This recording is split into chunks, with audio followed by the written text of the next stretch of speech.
Well, black people are Native Americans. We've had, a lot of proof that, some of us started here in this land.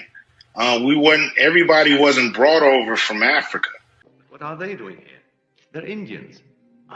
This is one of my many unsuccessful experiments. You see, with Indians, there's absolutely nothing to be done. There's the same difference between a Negro and an Indian as there is between a dog and a coyote. You can put a dog on a leash, beat him, and he'll always be there to lick your feet. Take away a coyote's liberty and you've cut off his heir. An Indian will never be a slave. No one has ever been able to make them reproduce in captivity. They do not eat, they do not talk, they do not sleep, they do not make love. There are several things that are significant about it. Of course, one of them is the way that colonialism tries to develop all kinds of elaborate classification terms for different kinds of people, but that's another subject. The most significant thing here is to reveal the much greater amounts of Native American ancestry that are present within the African American population than most people realize, because they might have been misled by the use of terms like mulatto and also people of color. After the African LeVar Burton had been told that his name was to be Toby, and he refused it, and he was beaten to make him say his name was Toby. How was the dramatization? How much of that actually was recounted to you? I mean, was there a lot of interweaving? A lot of it, I thought maybe you were going to ask, and maybe you are in another way, is how much of the book is fact and how much is fiction. Well, a whole lot of it's fiction. Well, a whole lot of it's fiction. Well, a whole lot of it's fiction. Now, this is just a tiny bit of information now. But they take it as huge. Right, because it's cracking open the door. There's a place in Africa you could say that I'm from. A tribe? I am thrilled. It puts a name, a place, a location, a people. Hank Greeley is concerned that the science isn't really there yet for you to be giving them the name of a tribe. I think for most companies, I would be concerned too. But what about your own company? We have he the largest... exclude you. He included you. But we have the largest set of sequences from Africa. And so with that, we're able to provide some level of probability in terms of frequency. But he would say that even though you have the largest database, it's still small on the scope of things. As I said, I share those concerns. We don't oversell. I mean, we just say, look, we provide a service. If you're interested in exploring a tiny bit of your DNA and trace its ancestry, we can do that. When you say it's a tiny little amount, it's less than 0.1%. Less than 0.1%. Less than 0.1%. And that's pretty teeny. Yeah, but for people who know nothing about any of them, I think it's very important. You do not know a goddamn thing about Africa. I am from Detroit, Motown. So you can want Tootsie your monkey ass back to Africa if you want to. I don't mind the term African American. I don't want to be called African American. Why is that? I'm not African. My grandmother was a full-blooded Iroquois. As you're aware, in 1912, Dr. Walter Plecker became the first director of the Bureau of Vital Statistics. But he was part of the eugenics movement, which was a movement about creating one race of people, which was white, and everything else was put in a pot, as Tina Marie would say, and stir it up and call colored. But basically, when he was the registrar for the Bureau of Vital Records, he changed the names of Indian people in Southampton County. Exactly. Their race from Indian to Negro or colored. Well, it was referred to as colored. The most significant thing here is to reveal the much greater amounts of Native American ancestry that are present within the African American population than most people realize, because they might have been misled by the use of terms like mulatto and also people of color. Some of us started here in this land. Everybody wasn't brought over from Africa. It comes as a great shock to discover that Gary Cooper killing off the Indians, when you were rooting for Gary Cooper, that the Indians were you. That the Indians were you.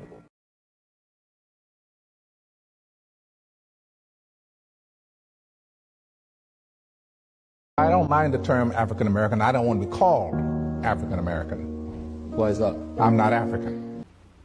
My grandmother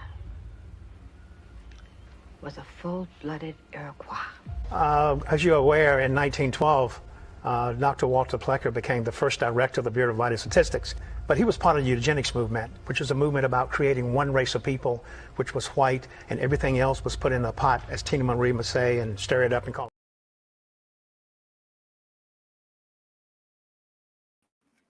Sorry, y'all. How y'all doing? Happy Educational Friday. Sorry I'm early and late at the same time. I am literally early and late at the same time. This is crazy. Y'all, I be busy. What's going on? Y'all get in here and get the likes up on the video. I got a good one. Today we got a good one. Hold on.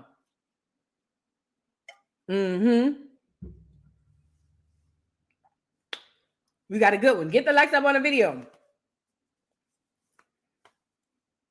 I'm sorry, y'all. I'm so sorry. Please forgive me.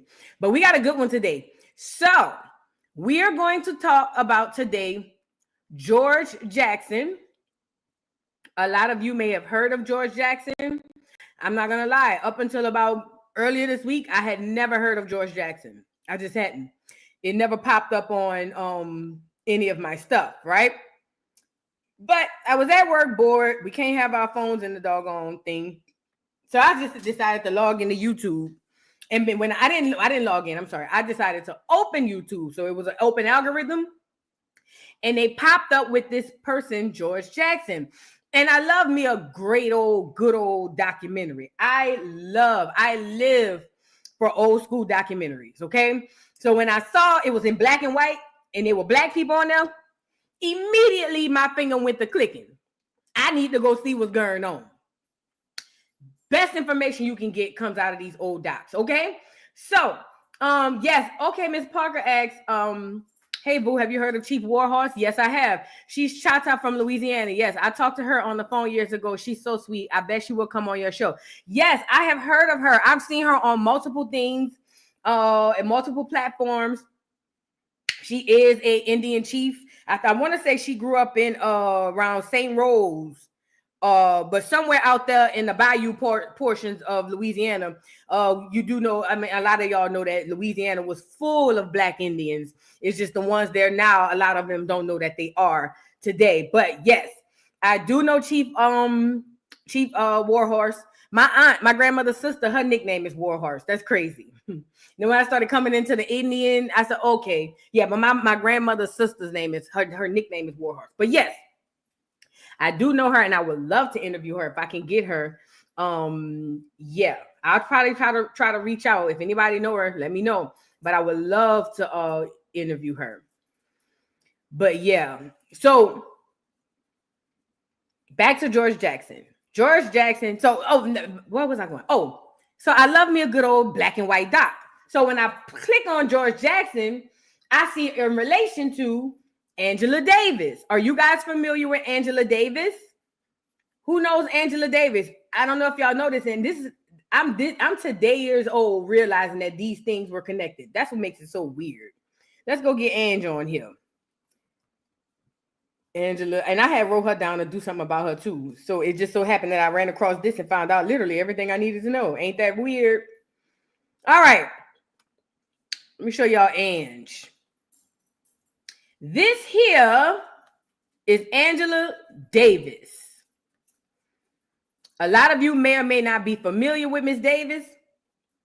Oh snap, you do have the name. Me, I was named after her. That's crazy. That is insane. And you have the whole name. That's so girl, you cannot make this up. You literally cannot make this up. Shout out to the elder though, to the ancestor.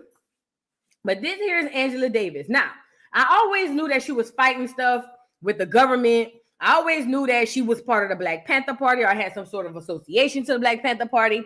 I always knew that she had this lengthy trial in which, after she was able to beat the trial, if I can remember correctly, she beat it on her own. After she was able to beat the trial, they had exiled her and made her leave America. But I never quite got into what she was on trial for. Well, the great Angela Davis. We'll do probably next week or another time. Angela Davis was directly connected, let me get him back on here, with George Jackson. Now, George Jackson was a revolutionary. He was associated with the Black Panther Party. He was associated with the Black Guerrilla family. That's a whole thing within itself. Listen, if y'all ever heard about guerrilla warfare, remember we were talking about it when we watched that doc on Malcolm X, and they said Malcolm went to Africa, and this person in Africa, I forget who it was, but he had told Malcolm that he would finance, if Malcolm could go back home and set up an army to go against the American government, meaning Black people, he will supply all of the money and supplies, bullets, guns, and everything, only if they practice guerrilla warfare and go against the government, because it worked effortlessly in the past. Guerrilla warfare, if you go look it up now, they're going to say, oh, it's a Native American, blah, blah, blah, blah, blah. That's Black Indian war fighting is what it is, okay? So it's funny that in the 60s, Malcolm was told that that somebody would fund him getting up an army and having us, Black Americans, go against the government practicing guerrilla warfare. And then fast forward about less than 10 years later, George Jackson them comes up with this thing called the Black Guerrilla family. Put a pin in that, because I can't talk about that today because it's a whole lot going on. It's a lot going on. So put a pin in that, all right? So boom. Angela Davis is directly connected with George Jackson. Now, who is George Jackson, you're saying? George Jackson is a Black revolutionary who ended up going to prison. He went to prison, and this is the craziest part about his story. They put him on some type of sentence where they didn't have to sentence him time. They found him guilty and just stashed him away. He didn't even have a sentence for how long he was even going to be there. So much so, all the way up till he died, he had done at least 12 years in prison on the day that he died. Now, it is alleged, and it has been alleged, that George Jackson was this Black radical revolutionary. Well, they didn't say revolutionary, but he was this Black radical starting all type of riots in the prison, and he was just a problem, and he was just this, that, and the third. You already know how the media does this thing, right? But it actually turns out George Jackson was a real problem. Not only was George Jackson a problem, his brother Jonathan Jackson was a problem. Let me get his brother on here. That's George. That's his little brother, 17 years old, breaking into the courthouse to kidnap the judge so that they will free his brother. Now, why is this important? Whenever you hear about Black American history, you always hear about the Martin Luther King era. We shall overcome. Sitting down singing and hippies and da da da da da da. You never hear about the part where Black Americans fought back. Before and after the Civil Rights Movement, Black Americans were fighting back in droves. They don't never tell you that, because if they told you that, you might get the bright idea to fight back again. And they can't handle that. I will say this. If we were to get the idea to do it, now would be the time, because them YNs is crash outs. You feel me? It'll be around about this time if we were to do it, because now them YNs are straight up crash outs, okay? But anyways, I'm just saying we got the people. That's all I'm saying, if that was the case. Neither here nor there. They're not going to tell you about all of the things that you've done in the past, because they don't want you to get any bright ideas and do them over again. Remember, the clear population is dwindling every day, and they know that it's more of us than them. We don't know that it's more of us than them. It's always been more of us than them. The reason and the way to get us to not fight back is to psychologically enslave us, in which we've never come out of bondage since they come here, okay? Mentally make them think they're the smaller number. Mentally make them think that nonviolence was the way to go. Push it in the schools. Let's give Martin Luther King a birthday holiday. How about that? Yeah. Let's give him a birthday holiday. That way they will always remember to be nonviolent, practice line violence and all of that stuff, and they will never get any bright ideas to actually fight back. Suppress the ones who are really inciting them to do so. Get Malcolm up out of here. Get the Black Panthers up out of here. Get all these radical, crazy. Eliminate them, because if they find out, number one, that they're not the minority but actually the majority, but if they also find out that they can and have been successful in fighting back, oh my God, we don't know what's going to happen. So we need to hurry up and neutralize these threats. Let's neutralize all these threats. We can't have these folks out here thinking they could do this. No way. Make them so terrified of the government, so terrified of the system that they wouldn't even fathom doing this. Mind you, this was a 17-year-old man-child, as George described him, who broke up into the doggone White House, not the White House girl, who broke up into the doggone, that's him right there. That's the brother. Broke up into the courthouse, took the judge. Listen to me and listen to me good. I think I got a picture. That's him and his partner. 17. Don't let that go over your head. 17. I thought I had the other picture. Hold on. I want to show y'all the other picture with him with the judge. Hostage with the blicky on the judge. Oh, yeah. Got to show you that one. 17 years old. Don't ever forget it. 17 years old. Oh, snap. Did I close the whole window? I sure did. Don't worry, I'll reopen it. Get the likes up on the video. Let the people know we around here joking, because we about to jump right into this. This was so interesting and intriguing to me, and I knew nothing of this sort. Get it back up here. Get the likes up, y'all. Get the likes up, and we about to roll right back in it. You see that? You see the judge? That's the judge. That's some other people. Oh, yeah. It was a group of them. He rallied up a group of his partners. They ran up in there. Let me make it bigger so y'all can see. Did run in there. Yeah. That's Jonathan, George's brother. Ran up in there. With the blickies. Got the judge. Unalived the judge. Oh, yeah. They knew it was a suicide mission, so they said, we got to at least get some of them up out of here. Unalived a few of them, actually. Yep.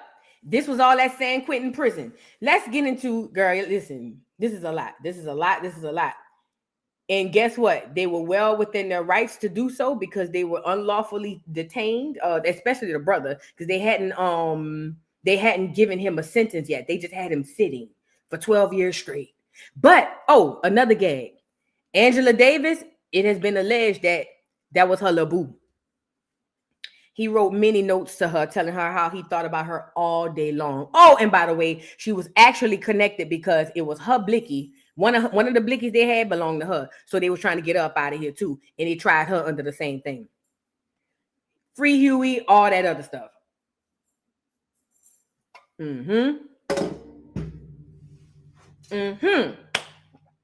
Let's get into it. So get the likes up, and we're going to get into a little bit about George, before we get into anything else. I just need you guys to get the likes up on the video, and we're going to be golden, okay? Let's open this one, and let's open the other one really quickly. And I got a video too. Y'all know I got a video. Got to know that. Got the video. All right. You got to be careful and watch the hijack with this stuff, because they like putting you on the bull crap. You know what I'm saying? Oh, well, he was this, he was that, blah, blah, blah, blah, blah. Watch the hijack, okay? All right. George Jackson, born 1941, died 1971. Oh, yeah, I forgot about the Soledad brothers. He was also, George Jackson, while in prison, formed a group called the Soledad Brothers. That's also where he ended up being associated with the Black Panther Party. It's a whole thing, okay? So it says, Author George Jackson, oh yeah, he wrote a lot in prison too, is best known for his memoir, Soledad Brother, containing the letters he wrote from prison between 1964 and 1970. George Lester Jackson was born on September 23rd, 1941, on the west side of Chicago, Illinois. Shout out to Chicago. The second of 5 children, Jackson's parents provided him with a relatively stable home. After he encountered violence in a public school, his parents moved him to the St. Malachy School, a Black Catholic school that he attended for 10 years. During the summers, Jackson would visit his grandmother and aunt in the rural areas of southern Illinois every summer, where he developed an independent streak, learning to use firearms and hunt animals. In 1956, the Jackson family moved to Los Angeles to escape bad influences in their Chicago neighborhood. Before long, George Jackson had joined a street gang called the Capones. At the age of 15, he was arrested for stealing a motorcycle. After several other burglary attempts and subsequent arrests, Jackson was sent to California Youth Authority facility in Paso Robles. I guess that's how you say it. It says after his release, he was a suspect in a string of robberies and again arrested. The criminal activity rapidly caught up with Jackson, who received a sentence of 1 year to life in prison for the $71 armed robbery of a gas station on February 1st, 1961. Let me stop you there. This is what I learned. 1 year to life. Y'all know how you get 20 years to life, 30 years to life, 10 years to life. They put him on a 1 year to life sentence, right? For a $71 armed robbery thing, right? Every year he would appeal to be let out. Mind you, they don't give him a definitive sentence. He just in there. He don't know I'm doing 20 years. They never told him none of that. He just sitting. And every year, annually, because he's on a 1 year to life prison sentence, he gets to go up for the parole board. He's been in there 12 years, and every single year they denied him. Mental. That was to get in here. A 1 year to life sentence. Every year he gets to go up for parole, and every year they deny him and send him back. Crazy. I never knew that something like that existed, okay? He was in prison at the California Training Facility in Soledad, California. Jackson spent the next few years being transferred between California prisons, often in solitary confinement, and became immersed in radical political theory that he had learned from fellow inmate W.L. Nolan. Jackson was returned to Soledad prison in January 1969. In 1970, he and 2 other inmates were accused of killing a guard.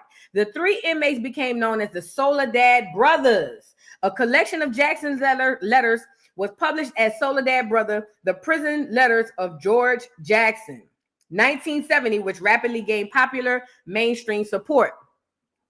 On August 7, 1970, Jackson's younger brother, Jonathan, attempted to break the Soledad Brothers from prison by taking hostages in a Marin County, California courtroom. Police opened fire on the hostage takers. When the gunfire stopped, Jonathan and two of his 3 co-conspirators lay dead, it says, as well as a judge who had been taken hostage. The Soledad Brothers were transferred to a high security section of San Quentin prison in summer of 1971. On August 21st, 1971, Jackson was killed. Talking about George now. He was killed while attempting to escape from San Quentin during an armed prisoner insurrection that left 6 people dead. How Jackson's death occurred remains controversial, but official reports was that he somehow passed a firearm from his lawyer. We're going to get into that. That's crazy. Was shot by prison guards in an escape attempt. All right? An escape attempt, girl, whatever. So that's the story, the little background, the little quick background, 1, 2, ying, ying, on George Jackson, okay? Now, mind you, shout out to Oakland, bro. Oakland had remained radical and ready to turn shit up all the way up until the recent years. And it's only because I haven't heard about it. So I'm going to just go there with it. But California was one of those places Black Americans have always been ready to turn up at the moment of time. It don't even matter. What? Say what? they tearing the whole thing down. Okay. George Jackson. I also learned about the watch writers. It's a whole lot I learned about, girl. When you got time, you got time. Okay.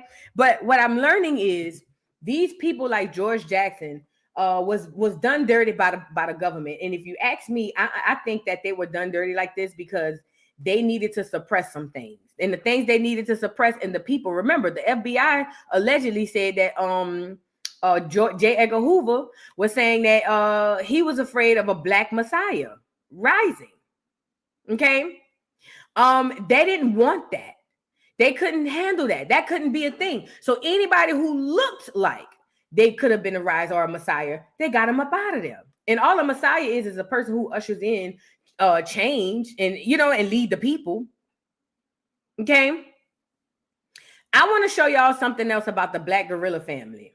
Now, I told y'all about the Black guerrilla family. I told y'all about guerrilla warfare. I told y'all that was a practice for the Indians, but somehow they want you to say it was Native American practice. Girl, them Native Americans can't do nothing. They can't even cook. The $5 footlongs can't do a damn thing. Okay. Let's really be clear about that. But neither here nor there. Yeah, they lying about how he passed, but we're going to get into it. One of the associations George Jackson had was the Black guerrilla family, right? Now, the Black guerrilla family was, according to them, this gang, but I think they're using that term real loosely, if it makes sense. But the Black guerrilla family was an organization that was not to be played with, okay? And then also, the Black guerrilla family was associated directly with George Jackson, right? So look, let's get this article I got from Black Radical Prisoner Organization, okay? Oh, I'm sorry, where did this come from? jcobin.com. Black Radical Prisoner Organization organizing didn't die with George Jackson, okay? It says, on this day in 1971, California correctional officers killed the Black revolutionary George Jackson in San Quentin prison. In the decades since, the truth about his Black guerrilla family has been distorted by lies and misinformation, but its legacy of Black political militancy in American prisons live on. Okay? All right. It says, am I going back to that? Okay, let's just go. On August 21st, 1971, California corrections officers shot and killed 29-year-old George Jackson in the yard of San Quentin prison in the course of an event that killed 2 other incarcerated people and 3 corrections officers. It says Jackson, who had been locked up since the age of 21, was one of the most recognized political leaders in the California prison system at the time. The struggle between imprisoned Black militants and prison authorities intensified dramatically in the early 1970s as sociologist Brittany Friedman's research shows. George Jackson and others had founded the Black guerrilla family, a revolutionary cadre building organization that aimed to be the prison arm of the Black Power movement.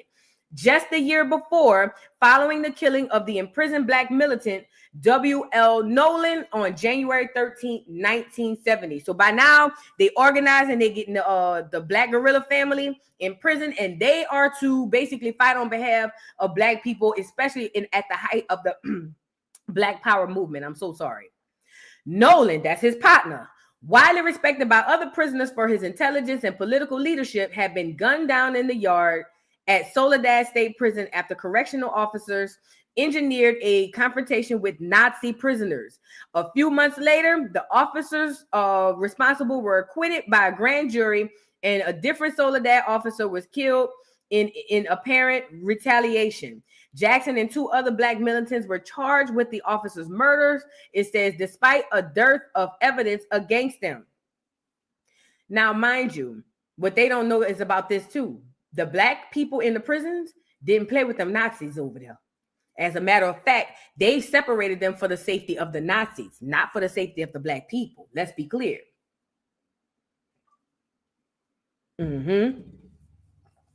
Known as the Soledad brothers, the accused men received an outpouring of support from beyond the prison walls, but they suffered torture and threats in state custody. On 21st August 1971, while being held at San Quentin before trial, George Jackson was himself gunned down in a prison yard like the mentor W.L. Nolan before him. His co-defendants in the murder case were acquitted the next year, with one juror saying everyone who testified against them was bought. Yo, now I'm looking at his co-defendants. How did George get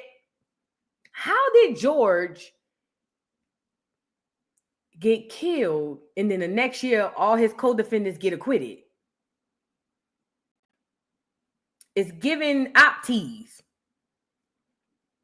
Remember, they use us to get us all the way up to Big Meech. They just got him a little clear woman, but you know what I mean. They say everyone who testified against them was bought, meaning they got paid to testify against them. Although the Black Guerrilla family has faded from national prominence, evidence suggests the California Department of Corrections and Rehabilitation, or the CDCR, still views the group as a unique threat to prison order. The CDCR continues to identify and validate suspected Black militants as Black Guerrilla Family BGF members, isolating them in secure housing units that recall the brutal adjustment centers of the mid-20th century. Many suspected BGF members are targeted solely because of their interest in the writings of George Jackson or because of their political ideology, according to a 2012 law review paper. What did I just tell y'all? They don't want you to get the bright idea that you could do this. They don't even want you to even think and smell the idea of this. So what do now? Even as of 2012, anybody interested in George Jackson's writings, anybody associated, linked to, anybody that got anything to do with BGF, the Black Guerrilla Family, they isolate them. They probably put them on solitary confinement for most of their time because they don't want nobody getting a bright idea, because they understand. Listen to me and listen to me good. These people understand that if we were to ever realize that we really and truly do have the upper hand, even though it looks like we don't, it could be a problem for them people. So what they're doing is they're being proactive about it. We're not even about to let these niggas think they got a chance. Oh, you want to get that book from the library? Get them up out of there. Solitary confinement, get them out of there. Get them out of there. They don't want you to get no ideas. That's why they don't talk about this stuff, okay? It goes on to say, earlier this month, Jacobin Jonas Walter spoke with Brittany Friedman, a sociologist whose current book project, Born in Blood, Death Work, White Power, and the Rise of the Black Guerrilla Family, musters copious archival research and detailed interviews with BGF founders and early members to challenge the official state narrative of the organization. In this interview, Friedman discussed California's systematic efforts to neutralize Black militant prisoners during the 1950s and 60s, the origins of the Black Guerrilla Family, and what the history of white backlash in prison can teach us about the rise of mass incarceration. Now, this is Brittany. I've always had an interest in collective behavior in organizations, and especially how people organize themselves in groups to make sense of and respond to violence. The literature on that topic, coming from criminology and criminal justice, often seeks to understand such collective behaviors under the heading gangs. Even some sociologists and other social scientists adopt this view from the outset without critically investigating the origin of organizations to get at the root and process by which they emerge and develop.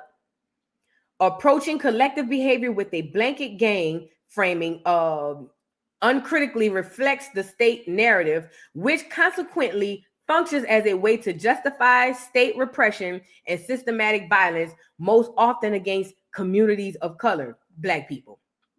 Black people. But you know, they called the Indians back in the early settlements of the Clears, they called those people gang too, because they ended up coming together and fighting against them and being successful. I think that was round up in New York with the Dutch. It was with the Dutch. So it had to be up in that New York, Jersey, Pennsylvania area where all the Dutch settled. They called them gangs back then too, but they want us to believe the $5 footloads. All right. In looking at the Black Guerrilla Family, I wanted to excavate the state narrative to turn the critical gaze onto the state. To do this, I needed to combine a diverse range of archival documents with interviews. I wanted to talk to the people who founded the organization and ask them how they saw themselves that era and the conditions that led to their forming the BGF. I did life history. I went too far down. I ain't gonna read too much though. I went too far down. Oh, okay, there you go. We back. I did life history interviews, which showed the arc of life experiences before prison combined with conditions they endured while incarcerated, with collectively contributed to their organizing in California prisons. Now, this is the first person, John Walters.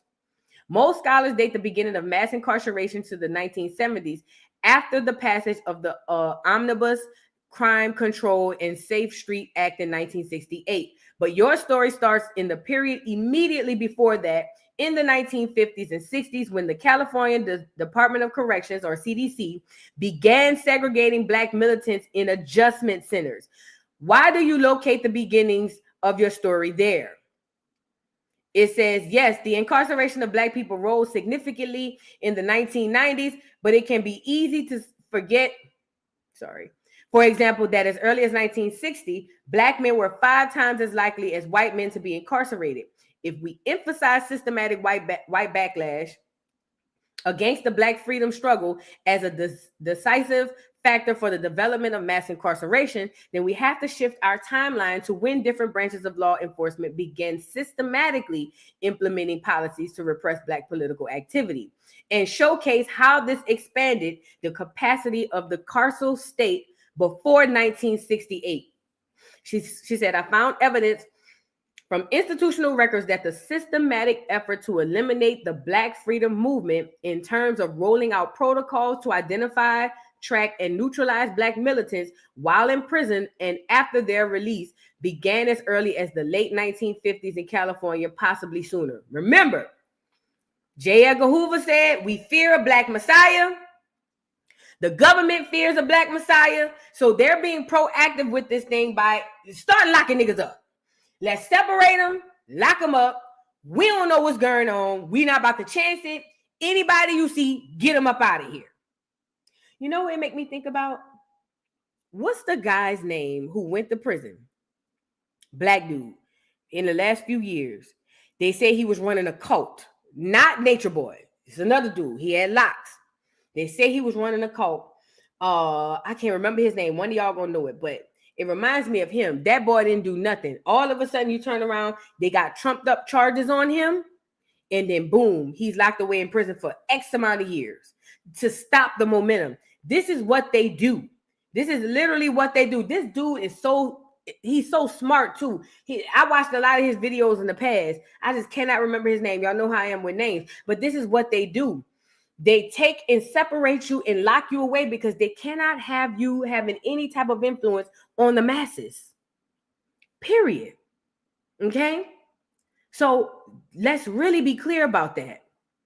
But we're going to put a pin here and we can come back to that here in a minute. Y'all get the likes up on the video. I want to show y'all a couple of videos that I think y'all would be interested in. What is this? Okay, keep that open. I want to show you guys a couple of videos. So let's see, where do I go? Where do I go first?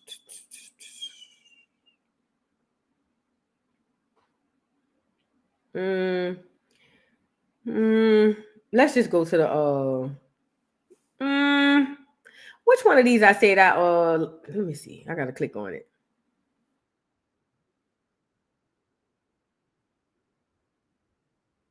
Pull it up on YouTube.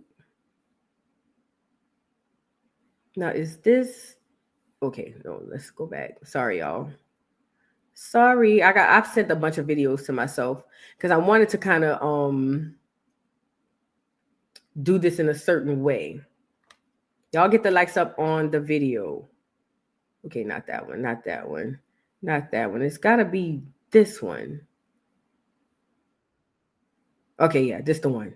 Nah, this ain't really the one. Hold on, let me pull it up anyway. Sorry, y'all, I gotta look at them.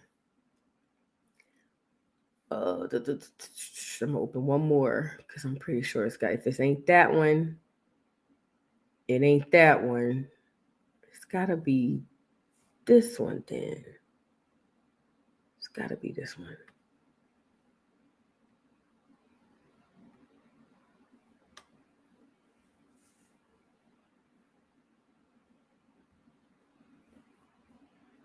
Yeah, I think it's this one. Yep, this the one. All right, found it. Sorry, y'all. Sorry for the delay. Sorry for the delay.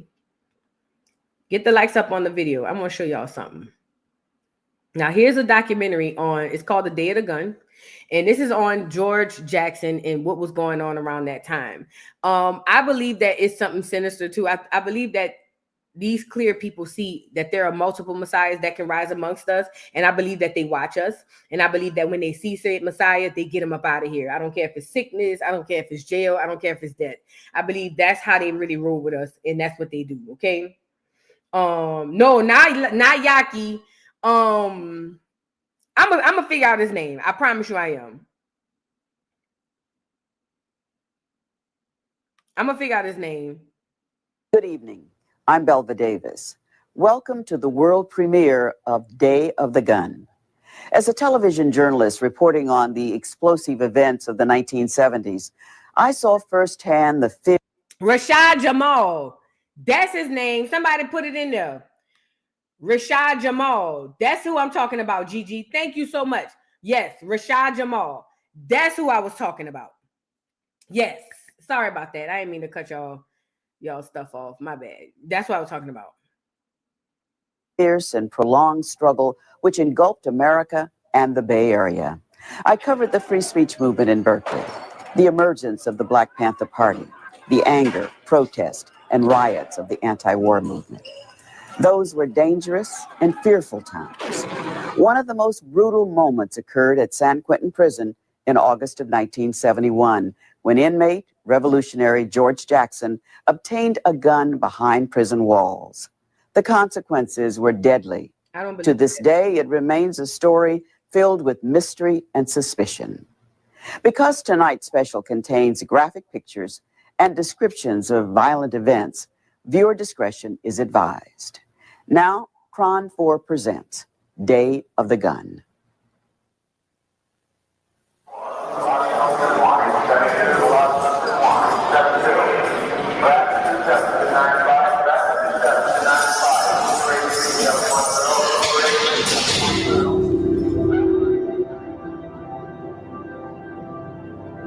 In spite of all, I am human and have done things that require forgiveness from others. I have transgressed against my fellows in moments of weakness and madness. I hope I can make it. George Jackson. In the fall of 1970, George Jackson skyrocketed to international fame with the publication of his book, Soledad, Brother, The Prison Letters of George Jackson. By the next year, he was dead. George Jackson served a life sentence, which turned out to be a death sentence, for a $70 robbery.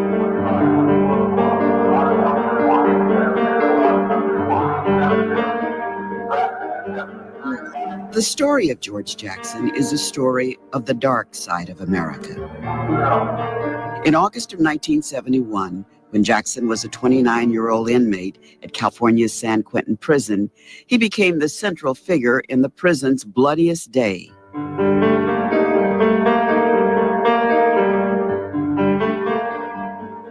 Jackson obtained a gun, and in less than 30 minutes, a murderous rampage turned the adjustment center into a slaughterhouse.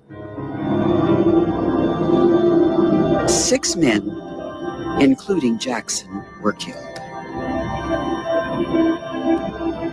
It was unprecedented. It had never, ever happened before. It's never happened again. During his prison life, George Jackson was a polarizing figure, hated as much as he was loved. He was a threat in the prison system. He was one that just didn't seem to be very afraid.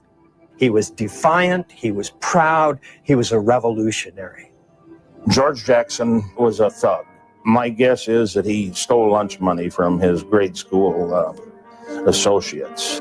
He educated himself and emerged as the most You heard that clear, man? George Jackson was a thug. What? powerful intellectual within the prison system. He was a punk convict until he was catapulted into the spotlight. Once in the limelight, I think he rose above punk convict, but I think he never rose above opportunist. In the end, when George Jackson's cause had been lost, You see how they will tear you down, bro? You see what I'm saying? And this would make me know that that man wasn't trying to escape, man. He didn't get no gun in no, because they're gonna say he put a gun in the wig. He had the lawyer bring a gun through the wig. This would make me know they killed him on purpose. On purpose. And they tried to cover it up by saying, oh, he tried to escape.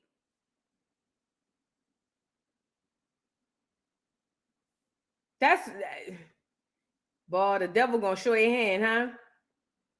and the cult of hero worship contaminated his heart and soul, Jackson sought comfort in a few loyal friends. The cult of hero worship. Marx, Lenin, and Ho Chi Minh, the Vietnamese revolutionary who predicted, when the prison gates fly open, the dragons will emerge. On a hot August day, with gun in hand, Jackson would tell the world just that. Y'all ever notice they use a black woman to narrate the bullshit? This is a black woman they're using to narrate this. I don't like it. I don't like it. Come to this one, because this one is just it's nobody narrating it. I don't like it. We're gonna get into this one. It's just the actual doc with, all the stuff that was actually going on. It's just interviews and that's it. Ain't nobody shaping the narrative, because they would use a black woman to say some of the things, or to even be the head or the face of something like this. I don't like it.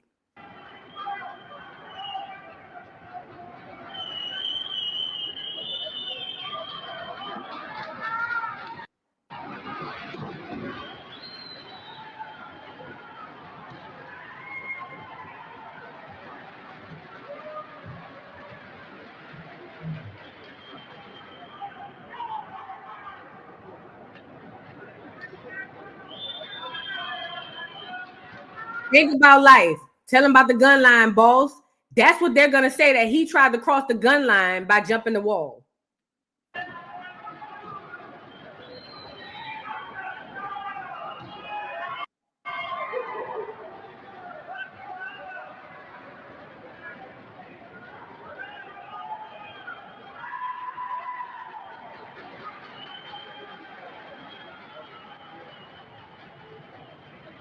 Well, tension here at San Quentin is something you can explain. When you have tension, something you can feel. You can actually walk in here and feel it, if there's tension.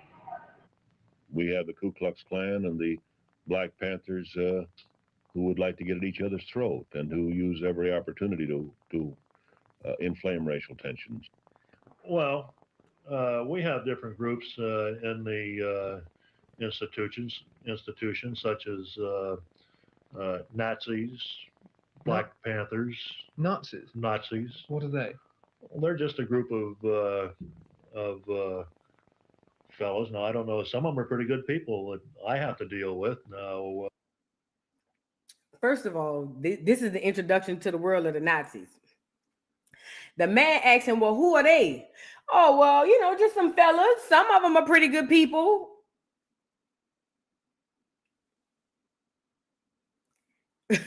Right, Virgo, man. Watch out. What you mean? It do sound like Trump. When he said the Proud Boys, he said, I know some of them. Some of them are very good people. Yes, that's exactly what it sounds like. It's exactly what it sounds like. You can't make this shit up. You cannot make it up. whether you want to call them radicals or not, I don't know. But being a Nazi, I would say radical.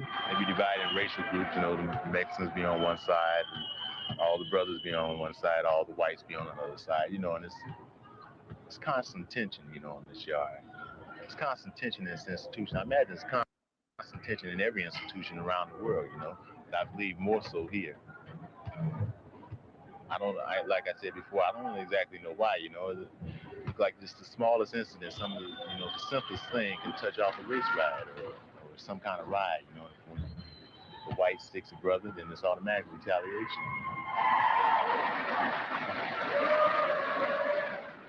Violence is no stranger to prison life. Prisoners live on top of each other 24 hours a day. There's no ghetto or white suburb for them to go home to. The authorities accept this state of undeclared war. Some guards actively encourage it. If one inmate is attacking another, at least the guard isn't getting hurt. What was new and alarming was that inmates should suddenly turn their violence against their keepers. Since March, we've been having problems racial-wise. It was blacks against whites and vice versa. Now it's almost seems like everybody's against what they call the greenies, which means the officers in green uniforms. So we're always looking out behind our back all the time. That's another fear.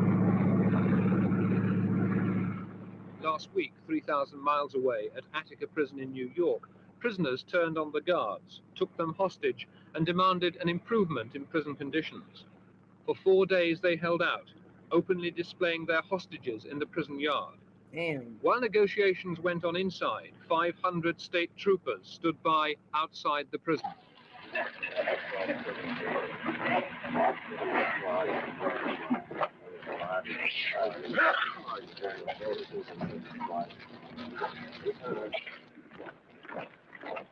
When negotiations broke down, the troops went in.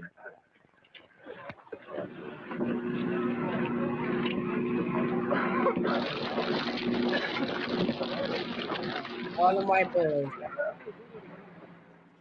Overwhelmed by tear gas, helicopters and bullets, the rebels surrendered. 39 people died in the battle, 9 of them hostages killed in the crossfire. Governor Rockefeller claimed that the whole incident was the work of professional revolutionaries. In the most dramatic possible way, Attica alerted the American public to the conditions that existed inside many of its prisons. You might be able to say life is the living dead. Because looking at the faces around here and look at the men that have been here for a period of time, you can just about imagine what they went through. I mean, just look around, you can see all the life has been drained out of them.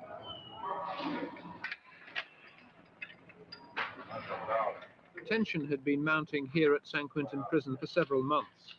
With encouragement from black militants and radical lawyers outside, more and more black inmates were becoming politicized and organized inside the prison walls. These activities culminated in an event which, in the long term, may be judged more important than Attica, simply because of the death of one man. Here, on Saturday, August the 21st, 3 white guards and 2 white trustee prisoners were murdered, and 1 black prisoner, George Jackson, was shot in circumstances which are, to say the least, mysterious. George Jackson, more than anyone else, was responsible for the new mood of militancy inside America's prisons. I love him like a brother, you know, and I respect him for what he, you know, what he believed in. That was a change, you know. I believe I definitely believe in a change. There's got to be a change. Well, George Jackson was a smart man as far as being smart, but he was a belligerent, radical, as far as I'm concerned. Hey, I've had dealings with the man. Didn't Fat Joe call FBA some radical black hate group? Didn't he say that? I could have swore Fat Joe when old boy said, "Who's FBA?" He said some radical black hate group. They love using that word radical. It's a dog whistle, is what it is. It's a dog whistle. That's what it is. It's to silently say out loud, "Get these niggas." That's what it is. That's what that dog was. So they use those terms radical, radical, radical, so that everybody knows automatically that's the target. So this man using radical, it was because it's to save face and say that it was justified for what happened to Brother George Jackson, but it wasn't, because I really wish I could find something on somebody who was actually there who can give the true tea, because a lot of this stuff is tainted, but I doubt that what they say happened, it really happened. But again, as it pertains to Fat Joe and this clear man are one and the same. That's why I call it a milk community. This is why I call it a milk community, because just because one is a full clear and the other one is 3/4 of clear don't mean that they ain't got the same mindset. They all fall under the same umbrella. Radical. That's crazy word. And if he was, I feel this way, if he was trying to help his people, or let me try and think of how to put this. If he was trying to help his people, the people that, the black people that are straight people and are never looking for trouble outside of their radicals. George Jackson was a radical, period. This is my estimation of the man. Said it 10 although times. he was smart. But George Jackson, like I say, I've had dealings with him, and I wouldn't give you 2 cents for a carload like him. George Jackson was born in Chicago 30 years ago today. Life was poor. We were very poor. That's his mama. We lived in cold water flat. But it was nice. It looked like a little dollhouse on the inside. How was that? Because I painted it and fixed it up nice, kept it clean. And everybody was always surprised when they came in our flat by the way it looked, you know, the outside and where it was without the way it looked inside. When you say you were poor, how poor were you? Very poor. We used to live, back in the 40s. My husband would make probably $19 or $20 a week. We would usually always buy baby food first.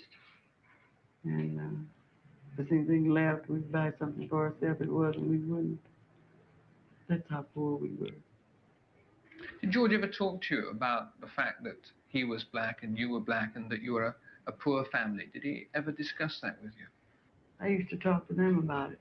I used to tell them that they were black, and in order to achieve, they'd have to be twice as good as white. I said, if you're twice as good as a white in school, then maybe you'll make something. Yes, that's what I used to tell them. It was the truth. So why hide it from them? At 19, he took part in a minor robbery. With already 2 convictions, he pleaded guilty to get a lighter sentence. He got 1 year to life, a sentence in which the inmate normally does a couple of years and then is paroled if he behaves. Jackson was never paroled. He spent 10 years inside, mostly at San Quentin, mostly in solitary confinement cells like this. I always look forward to going, but I hate to leave. That's the bad part of going to see him. You have to leave him there. And I can't make you understand because you've never experienced it. But when we would go and visit him, and they would take him back, and I'd have to look at his back, walk away from us when I knew that he wanted to go home. It was so very bad. That's the part that hurt.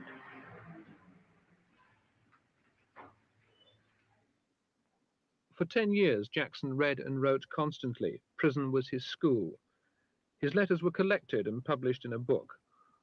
For him, the oppression and humiliation, the frustration and the violence of the prison system were but a reflection of what it was like to be a black man outside in American society.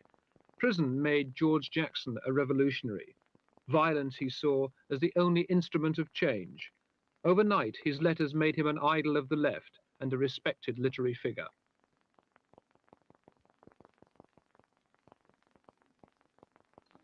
The letters to my family, my mother, my father, sisters, my brother, Jonathan, they were intended to familiarize man, with the situation I was faced with here.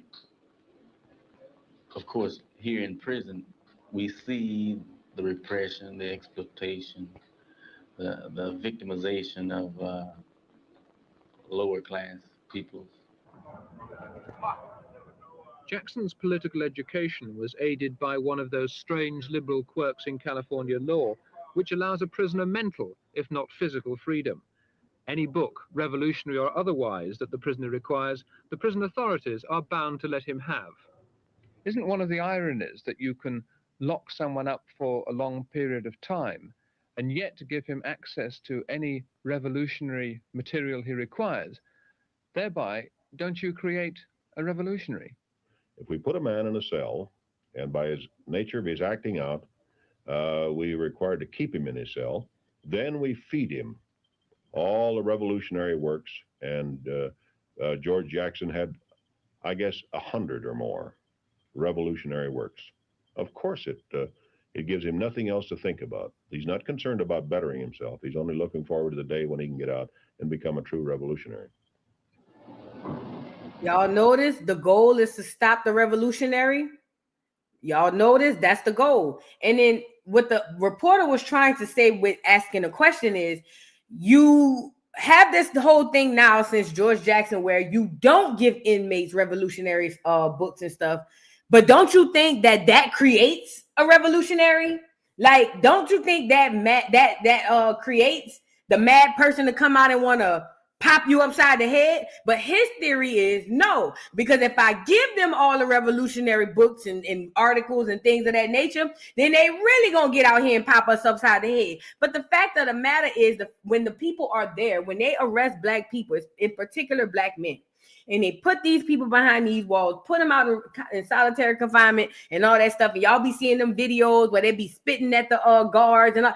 It's because no matter if you give them the literature or not, they're going to be upset and they're going to want to act out because of what you're doing to them. Remember, this is supposed to be a correctional facility. This is supposed to be rehab. Right. It has never been that. Never.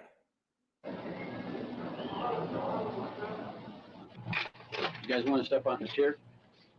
Not only do prisoners have time to read and study revolution, they also have time to organize and fashion the instruments of guerrilla warfare, the bomb, the knife, and the gun. San Quentin has its own counter-insurgency troops. Strip.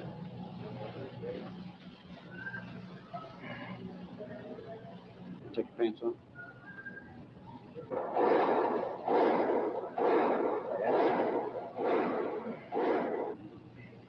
See your shoes?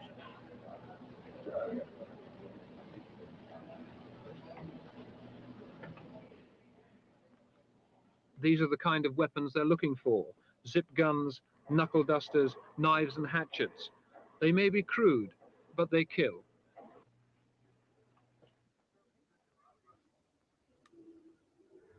The violence that had been building up suddenly erupted at this prison a year last January. In a racial brawl, 3 black prisoners were shot down and killed by a white guard in a gun tower. A few days later, a white guard was murdered in retaliation. 3 black prisoners were charged with the killing. The prison was Soledad, and the accused became known as the Soledad brothers. George Jackson was regarded as being the ringleader.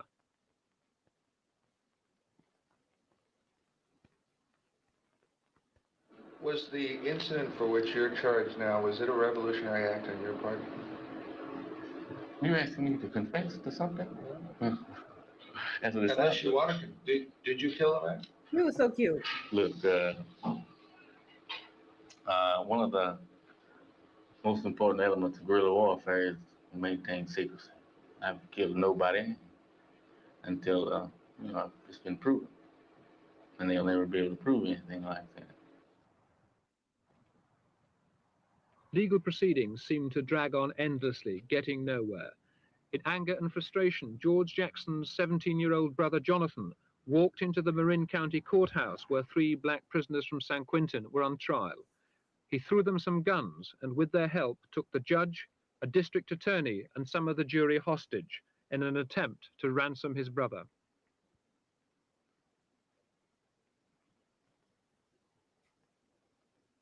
In the shootout with the police that followed, the judge, 2 black prisoners, and Jonathan Jackson were killed. Why did Jonathan do what he did? I think he did it for love. The love of his brother, and also love of his country.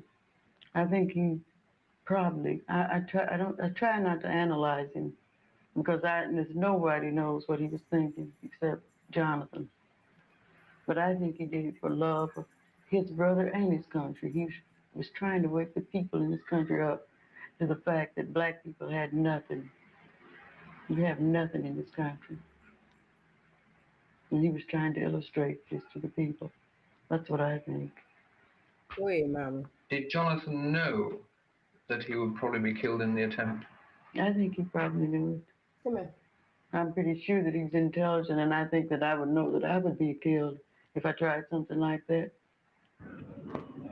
The guns that Jonathan Jackson used were shown to belong to Angela Davis, a black Marxist university professor whose political views had already involved her in clashes with the California establishment.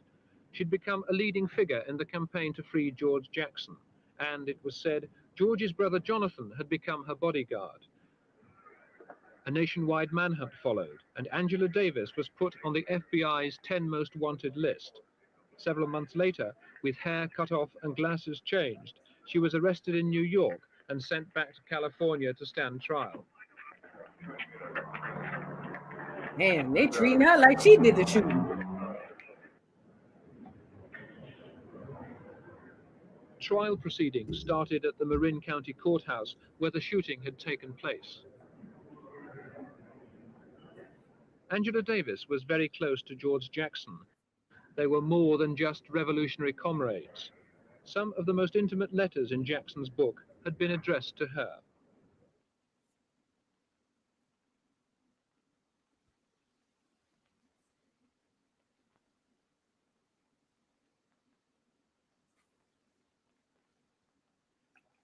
Dearest Angela, I think about you all the time. I've done nothing I've done nothing else all day. For the past year, under the tightest and most sophisticated security conditions in America, Angela Davis has been held in the Marin County Jail, waiting for her trial proper to begin.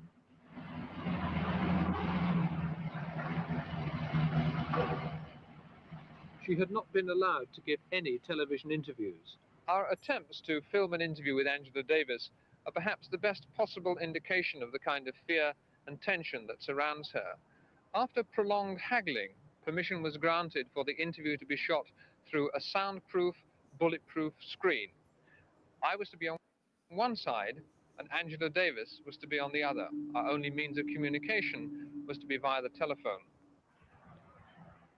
At last, the authorities gave way and allowed me behind the screen, but the film crew had to stay on the other side. Angela, some of the letters that George wrote you are not revolutionary tracts, but they're love letters in almost the romantic sense. How close were you to George? Well, we were very close, both as revolutionary comrades and also in a personal sense. How in a personal sense? How did you get to know each other? The first time I met him was on the occasion of one of the court appearances in Salinas, California. Can we take time to appreciate her afro, her hair, bro? Her fro looked like my daddy fro back in the days. My daddy got a picture with his fro like that. Her hair is off the chain. But they're trying to say that, and I believe that they were dating. I think I said at the beginning it was his brother, but no, it was George. It wasn't the brother. But they trying to connect these two. But it's good that she's not admitting this, because they're going to try that. What they were trying to say was that they did this because of her. Like, all of this happened because of Angela. The mama didn't like that. But yeah, that's what they're trying to connect them to with that. And that just wasn't the case. I had not really expected the scene that confronted me when I walked into that courtroom and sat down and saw coming into the courtroom 3 black men who were chained and shackled. I had never seen black men before with chains all over their bodies. It was certainly reminiscent of slavery. And in spite of the fact that they were completely suppressed in a physical sense, you could see from the attitude. I haven't looked into it. I have not looked into it. But from the grand scheme of things, I don't know. From the grand scheme of things, I don't know. I ain't look into it, but I can't. I would have to look into it. But I see where you're going, because my mind be going there sometimes too when I hear about her. And their demeanor when they entered the courtroom, that they were not for a moment going to resign themselves to that situation, that they had a very profound fighting spirit, and it was that which really affected me very strongly. Can you understand what life was like for George Jackson in prison, now that you yourself have spent almost a year in prison yourself? It's very difficult to understand, I think, for anyone who hasn't experienced what George experienced personally. I know that, although I am in jail myself, certainly it is not identical to the type of experience that George had. 7 years in solitary confinement. For a long time, he did not have access to the kinds of books that he wanted to continue his development. He did not have access to people on the outside, because the only individuals permitted to visit him were his family. And then also the fact that precisely because George refused to be the type of person that the prison system is designed to create, he experienced a surplus repression. He experienced a repression that was much, much more intense than anything I think I have I'm not sure. Y'all asking some good questions. When we do her, we're gonna have to look into that, because I think I want to say she's biracial, to be completely honest. I wanted to say maybe George either is biracial or have something in him too. I'm not sure. Don't quote me. But I want to say where I read somewhere when I looked in one of his bios, I think, let's just disregard, because I don't know for a fact. But there are a lot of questions about Angela. And it's funny you say this, Nene baby. All the Panthers who are not in jail randomly became beloved professors. I always look at those people crazy. She's not a kind woman? Oh my God. She does sound like okay, so it's not just me. Angela sounds like she have an accent. Because if she's from the South, how can she say she never seen a black man in chains? Like that was her first. I don't know. I don't know. We'll have to look into Angela separately. We'll have to look into her separately. Right? No draw at all. At all. No draw. Let's run her back. Angela don't have no draw on her accent or nothing. Look.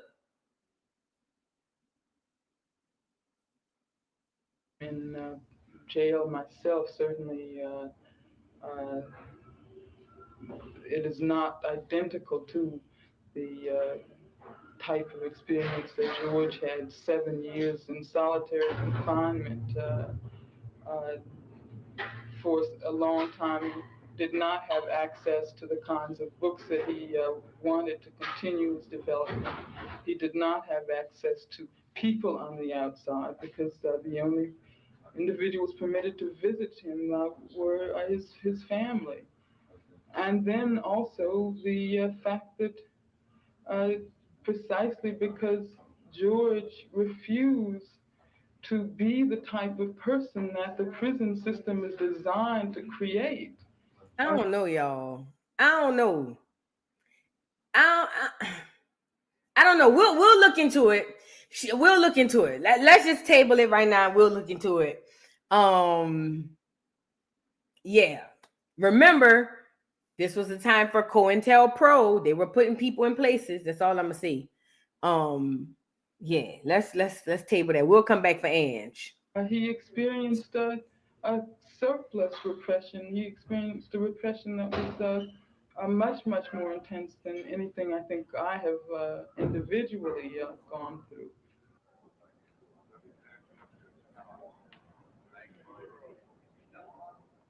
Three weeks ago, on August the 21st at San Quentin prison, George Jackson was killed 2 days before his trial was finally due to begin. This is what the prison authorities say happened on that day.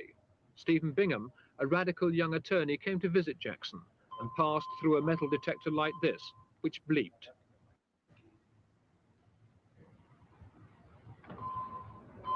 So really quickly, this is what they're saying. This is what they're saying is how George got the blicky. Look. Due to begin. This is what the prison authorities This say is all happened cap. on that day. Stephen Bingham, a radical young attorney, came to visit Jackson and passed through a metal detector like this, which bleeped.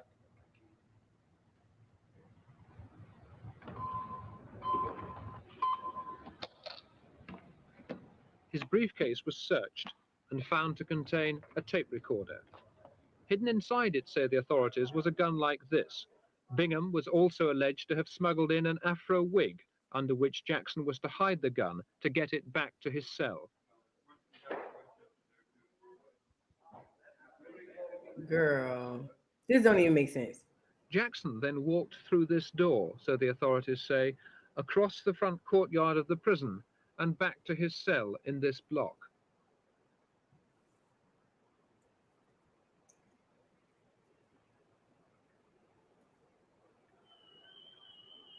Exactly what happened inside that block in the next 20 minutes, only a few people know, and most of them are dead. What we do know is that 25 prisoners were released. Then 3 white guards and 2 white inmates were killed. 2 of them had bullet wounds. All of them had their throats cut, with a razor blade embedded in a toothbrush. The alarm was sounded. Jackson ran out of the block and back across the courtyard, gun in hand. The authorities say he was shot twice, in the legs and through the head. He fell here and died, making for this wall 50 yards away and 25 feet high.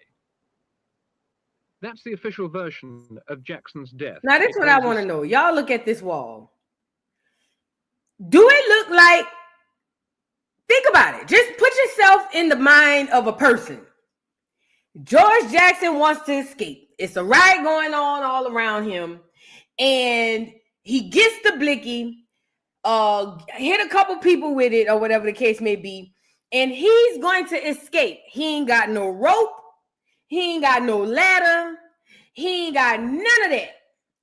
And his idea, mind you, they got guards scaling at the top, waiting for somebody to cross the gun line. And his idea of escape was he was going to run to that wall. How in the hell was he going to get over that wall? Think about it. This is a highly intelligent man we talking about. This is a very highly intelligent man. What would make him think he could get over that wall?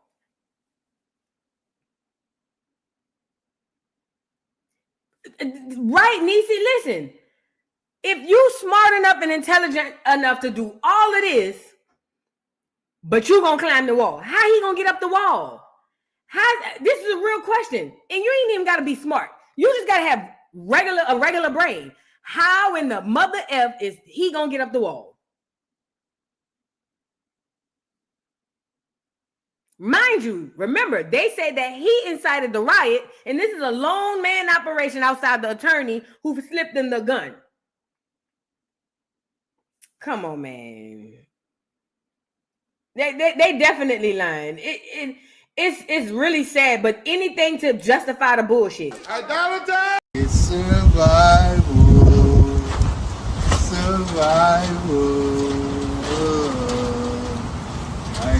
somebody lied. Smells like somebody lied. It was all a lie. Guys, it was all a lie. She lied. Did you, and listen, I'm so glad you brought that up. The wig that they said that they snuck the blicky. Come on, man. I'm like, Boosie, come on, man. This don't even make no sense. They killed that man in cold blood, and then they turned around and said they justified because he was trying to escape and he started the riot. Period, per blank. That's all. Ain't nobody slipping no blicky. I don't believe ain't nobody slipping no blicky. I don't believe nobody, no attorney came through the metal detector and hid a gun in his briefcase and one in his wig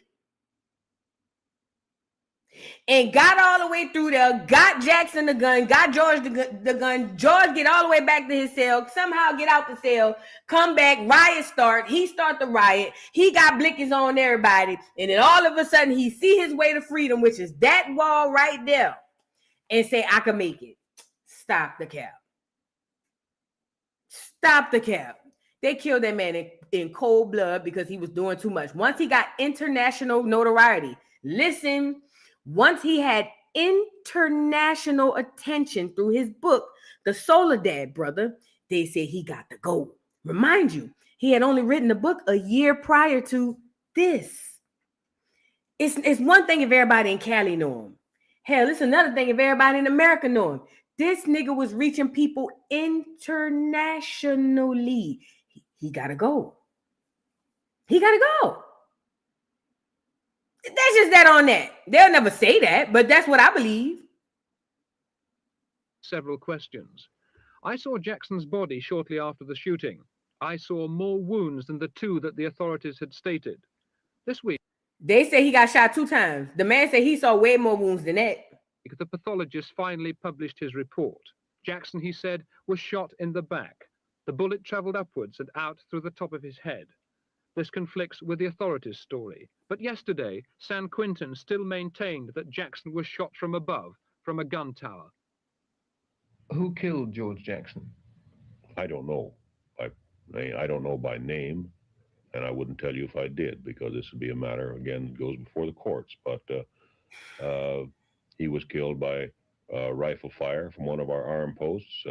And if I were to anticipate your next question as to why was he killed, any man with a pistol in his hand running for the wall at this institution, if he was not shot at and either harmed or killed, the officer in the tower would be not doing his duty. That's exactly what he is there for. I raised my children to love people. I raised them to mingle in American society, but American society didn't want them. Do you think that George's death was inevitable, given the kind of things he was saying and writing? They couldn't let him live.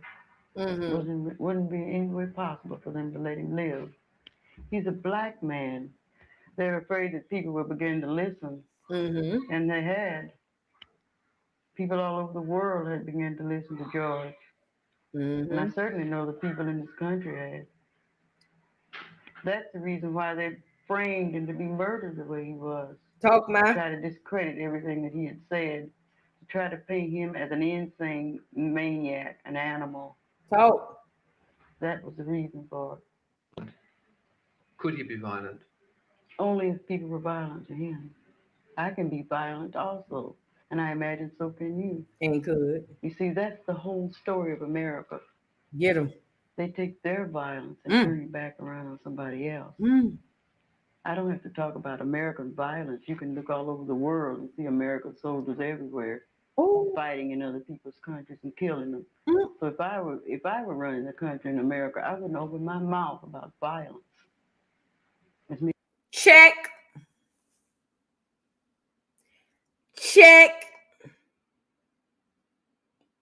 Did you catch those T's?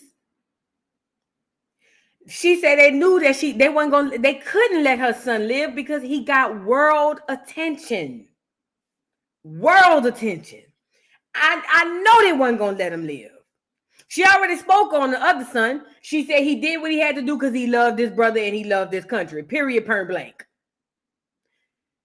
What Mama is saying is 1,000% true. At the end of the day, don't come to me talking about could he be violent. Hell, anybody could be violent, but the most violent group of people ever to walk the face of this earth are the very people who's sitting across from her with the microphone asking her the questions. So don't dare you coming at me talking about you don't think he was violent. You don't think this. I was about to say something, bro. You ever want to you ever witness gaslighting to the fullest? This is it right here. This is it right here. Mama said, of course I could be violent, just like you could be violent. But how dare you talk to me about being violent? And we can look at America's violence. You know who she meant, the Clears, all over the world, Craig. Shout out to Mama, bro. And that's probably where the boys get it from her. Many people that they've murdered in Vietnam in the past 10 years. And they're going to talk about violence. Oh, and mind you, let me rewind her a little bit. Let's be really clear about that. Vietnam was a dummy mission. They knew all of them people sent over there were probably going to die. They sent a lot of black people on dummy missions first. A lot of them died. The ones who didn't die got hooked on drugs, heroin to be exact. They come back to the States, don't get nothing for it. Vietnam, the whole thing was a dummy mission. Why do you think all of America was protesting, both black and white? The entire Vietnam War was a dummy mission. It was capped. It was all a lie. Just like my dream, it was staged. It was all a dummy mission, and that's just what it was. And that's why they were drafting. Hello? Is this thing on? This is why they were drafting black men first. This is another reason why Muhammad Ali said, would I look like going down to Viet Cong and kill them people? And them people ain't never all did nothing to me. You the one who oppressing me. You the one who... Come on, man. Stop acting crazy. Yes, the Dead President movie. Listen, they tell you the truth in a lot of these movies. They just make it palatable in entertainment. The Dead President's movie. The Dead President's movie is a dead example of what happened over in, and guess what? These men typically served one term, not even a whole term for most of them. Most of them, by the time they come back from Vietnam, they was gone. Gone.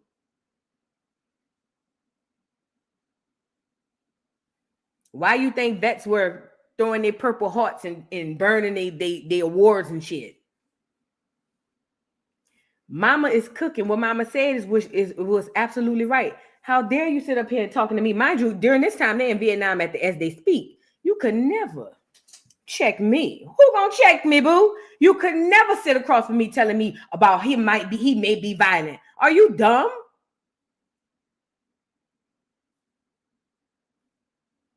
He had said to try to paint him as an insane man. In the back. Hold on. For fire from what he is there for. I raised my children to love people. I raised them to mingle in American society, but American society didn't want them. Do you think that George's death was inevitable, given the kind of things he was saying and writing? They couldn't let him live. Wouldn't be any way possible for them to let him live. He's a black man. They're afraid that people will begin to listen, and they had.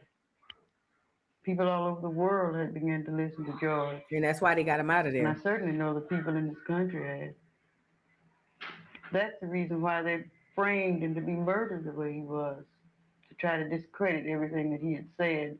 To try to paint him as an insane maniac, an animal. That was the reason for it. There you go. Could he be violent? Only if people were violent to him. I can be violent also, and I imagine so can you. You see, that's the whole story of America. They take their violence and turn it back around on somebody else. I don't have to talk about American violence. You can look all over the world and see American soldiers everywhere fighting in other people's countries and killing them. So if I were running the country in America, I wouldn't open my mouth about violence. As many people as they've murdered in Vietnam in the past 10 years, and they're going to talk about violence. There's many black people that get killed every day in this country and nobody knows or cares. And they're gonna tell me about violence, how they wiped out a whole nation of Indians, and they're gonna say something to me about violence. I don't want to hear it. I'm a black woman. What were Jackson's aims? How they wiped out a whole nation of Indians? Oh, girl, please. Listen. Still the truth today. Absolutely. Abso-freaking-lutely. Absolutely, without a doubt. Well, I think Jackson's aims have been clearly stated. He wants to become part of the revolution that overthrows society as is today constituted. The establishment in this country, and of course, as part of a worldwide movement. I don't think any question that he was dedicated to violence. His writings clearly state that he's dedicated to violence. If he didn't intend to ever get parole from the California prison system, he intended to escape from the California prison system. Was he violent? Committed to struggle for the liberation of my people, and George Jackson is a black man committed to the struggle for the liberation of his people also. Do revolutionaries like yourself and George Jackson have to die? I mean, this is something that we realize as black people. It might possibly happen to any one of us, and especially if we have made it clear that we are going to continue to struggle no matter what the circumstances are. George certainly is a symbol, but he made very, very profound and very, very concrete contributions to the black liberation struggle in this country. Thousands, millions, perhaps, of people who have read his book have seen articulated in this book the frustrations and the desires that black people have had for hundreds of years in this country. So in that sense, he is not just a martyr. George says to us, "Arise and walk. Silver and gold have I none, but I give you what I have. In the name of Jesus of Nazareth, I say, rise up and walk. In the name of Denmark Vesey of Charleston, South Carolina, I say, rise up and walk. In the name of the Reverend Nat Turner of Southampton County, Virginia, I say..." Look at the Clears trying to get a afro. Y'all caught that? They do look at the Clear with the afro. He tried. He really tried. Carolina, I say, rise up and walk. In the name of the Reverend Nat Turner of Southampton County, Virginia, I say, rise up and walk. In the name of Frederick Douglass, in the name of W.B. Du Bois, I say, rise up and walk. In the name of my brother, Jonathan Jackson, in the name of James McLean, in the name of William Christmas, in the name of Angela Davis, and in the name of George Jackson, I say, rise up and walk. Ciao. Yeah. I want to show y'all this is crazy. This is so crazy. Let's get to the funeral and see everybody who pulled up at the funeral. Let me bring it on YouTube. Hold on. Y'all get the likes up on the video.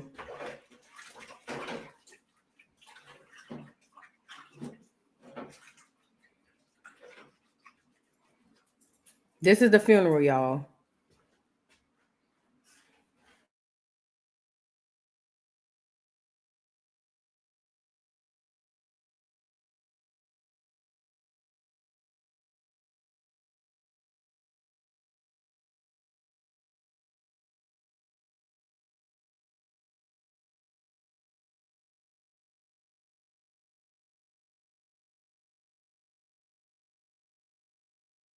I don't know why this one don't have no sound. Hold on. Maybe it has some later.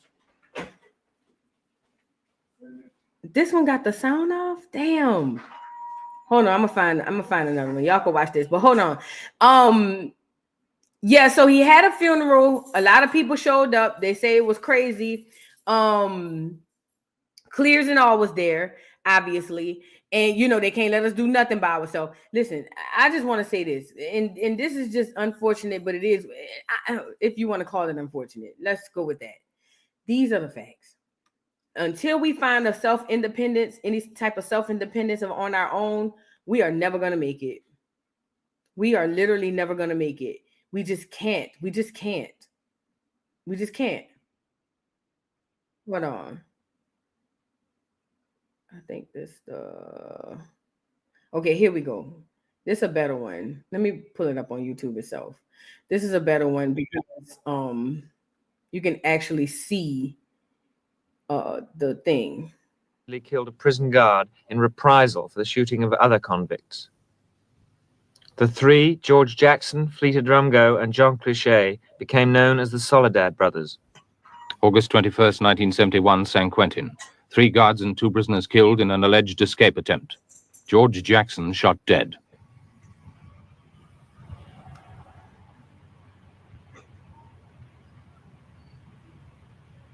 Time seems to be passing much faster these last few months. Wonder where it's running to, what's building.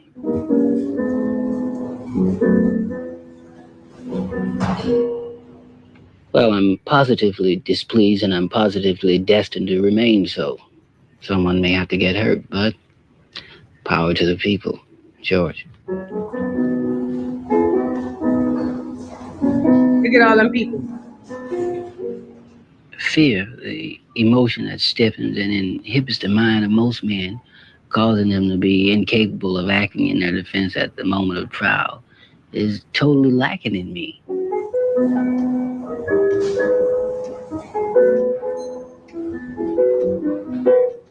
I could look upon my total ruin with as detached and unconcerned as I look upon theirs. The payment for life is death.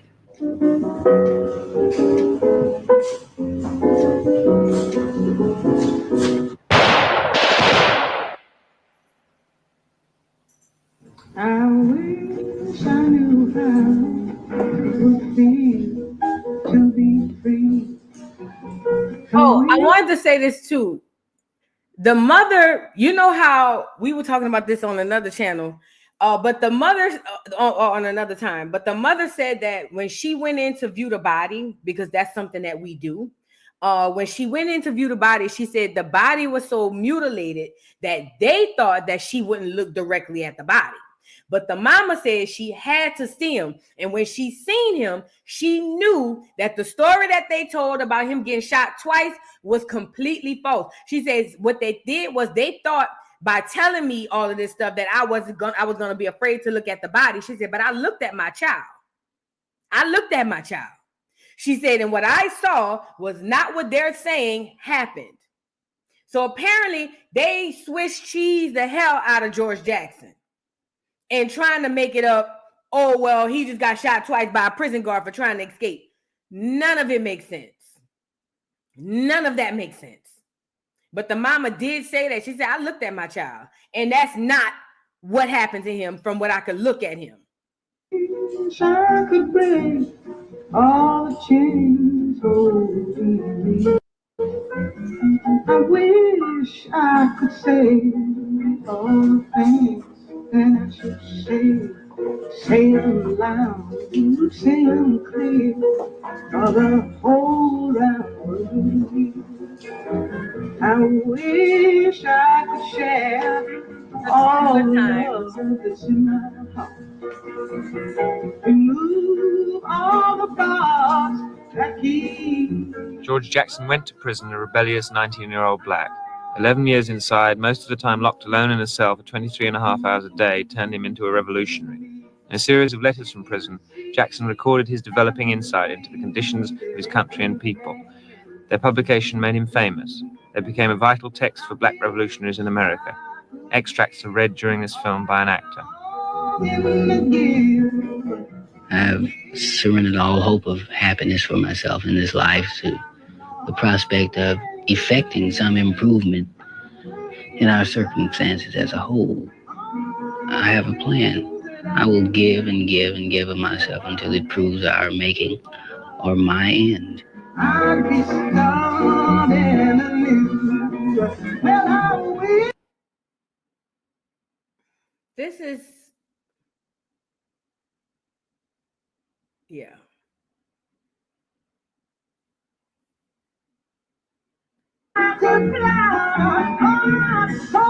Yeah, Huey P. Newton right there. That's Huey. Remember the whole thing back in those days with Free Huey. They even had a song, Free Huey. The whole thing was free. Remember, the Black Panther was a political party. It was definitely a political party. It was political organization. They had a lot of they stuff going on too. But yeah, it was a political movement, the Black Panther as a whole. Huey was one of the people that got arrested that they were literally like fighting for. Like wasn't that him that went down to the courthouse with all the guns, all the shotguns and stuff, and stood in front of the courthouse? Yeah. I feel like Huey's. I don't know, y'all. I just question a lot.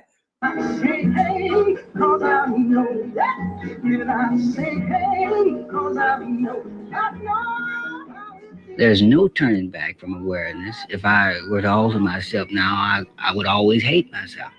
I would grow old feeling that I'd failed an obligation duty that is ours once we become aware. I would die as if most of us blacks have died over the last few centuries without having lived. 18 months before he was killed, George Jackson joined the Black Panther Party, the final stage in his political development. The Black Panther Party is the most militant black revolutionary group in America, a small force of armed and angry blacks dedicated to changing America at whatever cost to white society or to themselves. Pay attention to what that man just said. A small group of angry blacks. Listen. Who prepared. Look. 18 months before he was killed, George Jackson joined the Black Panther Party, the final stage in his political development. Mind you, this ain't even a white boy from America. He sounds like he's from London. The Black Panther Party is the most militant black revolutionary group in America, a small force of armed and angry blacks dedicated to changing America at whatever cost to white society or to the... A small group of angry blacks dedicated to changing America. I guess he's saying at the cost of white society. They don't care. This is what this is. This is what all of this is all about. That's what this is all about. Them being afraid. God forbid they actually get in a position of power. God forbid they are the ones, which we were when they got here, but story for a whole nother day. Like angry blacks who is willing to go down for what they believe in, regardless to if it's at the hands of white folk. Yeah. And he ain't even from America. Themselves. Imprisonment and death are familiar to them. Most of their leaders, including co-founders Huey Newton and Bobby Seale, have spent long periods in prison. Many of their members are dead. The events surrounding George Jackson's death in San Quentin remain unclear. This film does not attempt to explore them, but the Panthers insist he was murdered by prison guards. Many of the black community cannot accept that such a man would have died in a pointless escape attempt. This film records the mood surrounding his funeral among his own people. For them, it was a political event to be commemorated with music, poetry, and speeches. For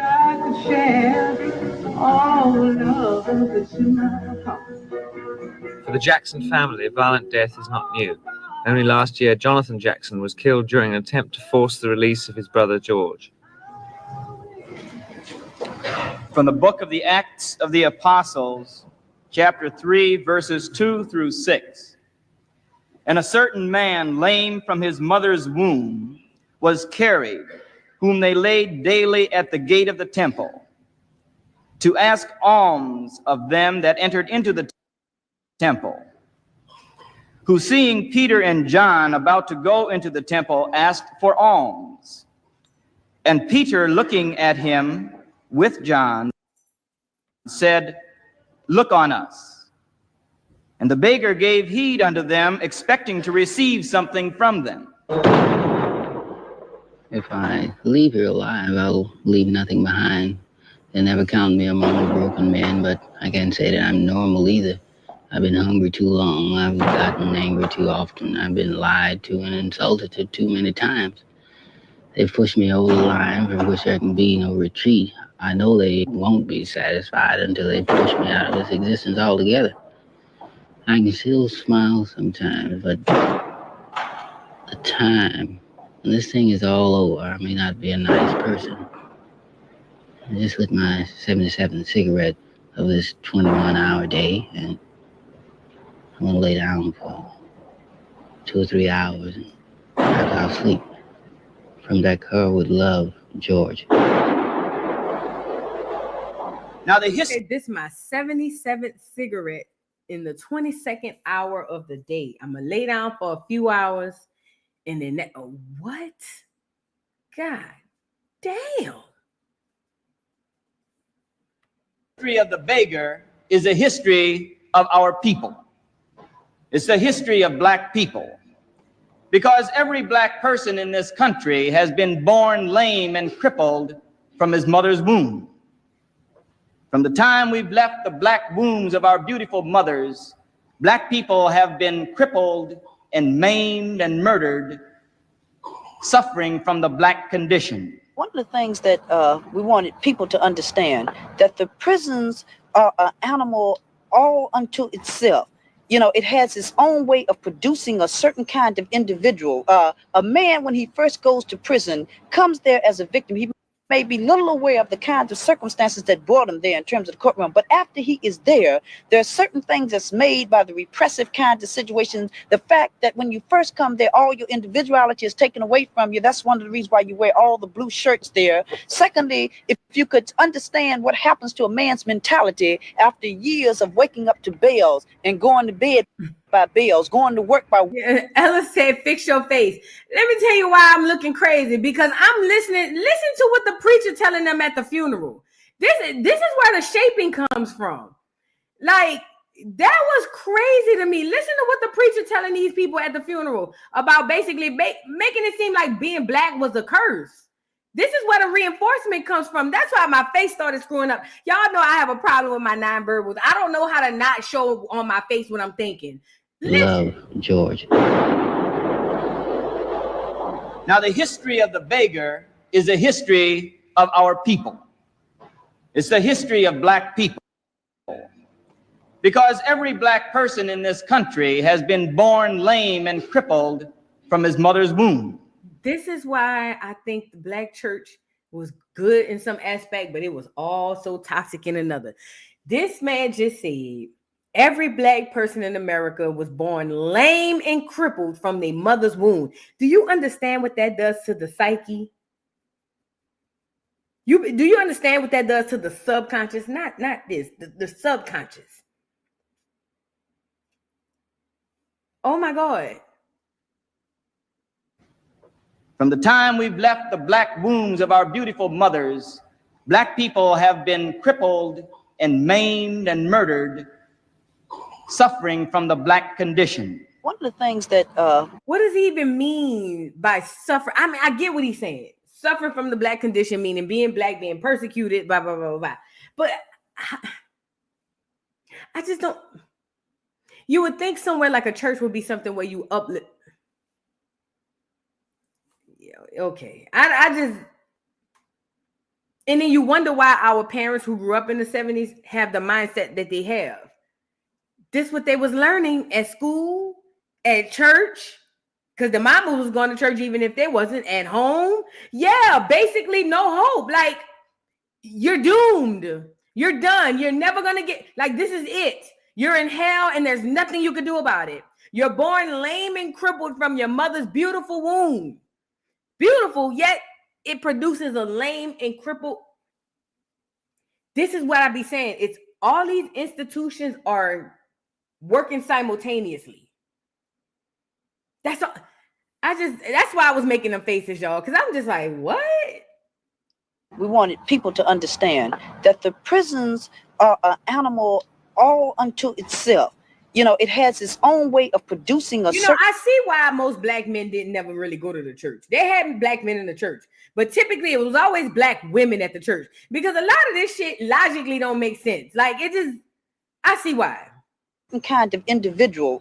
A man, when he first goes to prison, comes there as a victim. He may be little aware of the kinds of circumstances that brought him there in terms of the courtroom. But after he is there are certain things that's made by the repressive kinds of situations. The fact that when you first come there, all your individuality is taken away from you. That's one of the reasons why you wear all the blue shirts there. Secondly, if you could understand what happens to a man's mentality after years of waking up to bells and going to bed by bells, going to work by work whistles, and not being allowed to make any decisions or function. In the institutions, people constantly live in tension, live in tension. It's not fear, but it's just tension. The prisons, because of the kind of oppression. See, I think it's oppression that makes the so-called revolutionary. You know, the more pressure that's put on men, the more he's repressed and the more he's stifled, then the harder his will is, the more chances that he'll take. See, they have created a kind of person, you know, and mostly black people, man, who started out in these juvenile halls at 13, 8 years old, and they just graduate straight through the system. These people never get a chance to know their mother, their father. They never get a chance to have a decent relationship with the woman. They have no wives. They have no babies. They have no commitments to anything but to the guys on the inside. The revolution out here is for the purpose of oppression in relation to material things, more so than it is in there. I feel the revolution there is oppression in relation to the mentality. Actually, the effect of that kind of process has now spread to the street because you never. Crazy. He sound like a pimp named Slickback. Girl, y'all is crazy. But no, in all seriousness, bro, like it's. But again, our ancestors didn't know what we know today. So let's give them that grace. But let me tell you something. It is so annoying. It is so annoying to know that, to understand the system and how everybody has a part. It's super, super annoying because I understand what I'm looking at back in a time when my people didn't understand what they were going through. Also, not to mention back in a time when or even today, where the people don't know what they're going through. You know, it's just it's frustrating. Not necessarily annoying. It's frustrating. Is what it is. It's super duper frustrating. It just is. I don't know. It's just frustrating. But neither here nor there. This is the thing. George Jackson and his, first of all, can we give enough credence to his 17-year-old brother? Let's get him up here. Because see, this ain't talked about enough. Jonathan Jackson. Hold on, let me get him on here. This isn't talked about enough right here. His 17, he still looked like a baby. His 17-year-old brother decided that enough was enough and grabbed two of his partners and went down there and risked life and limb. Killed a white judge at a time where you just didn't do that type. But this is who we were. They just don't publicize this for us to know this. And that's what this is all about. Mind you, politically, revolutionary wise and all that stuff. Listen, and listen, you know what it goes back to, Robin? Remember when, and I don't like, listen, I'm not saying nothing about Kanye, but listen, remember when Kanye said slavery was a choice? You know why he said slavery was a choice? And I didn't get it originally, but then when I went back and revisited it, I understood. You want to know why Kanye was saying slavery was a choice? Because at any given time, hold on, at any given time during that moment, we could have turned into Jonathan Jackson, but we didn't.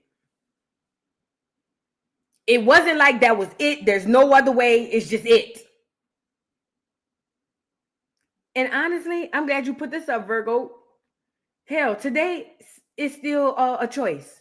We still in slavery by choice today. Because at any given time, a group of us, some of us did, we did in pockets, but at any given time, a collective of us could turn into Jonathan Jackson, the Problem is, most of us don't know about Jonathan Jackson, and we've been heavily indoctrinated. Yeah, or Nat Turner.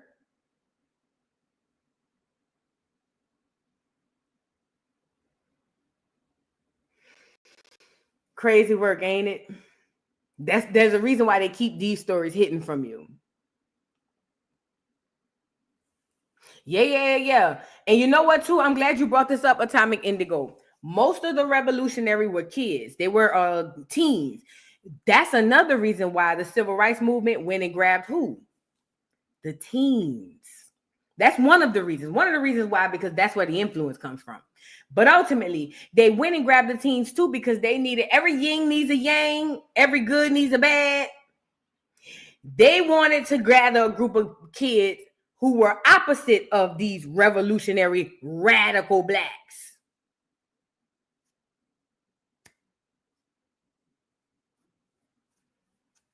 Crazy work.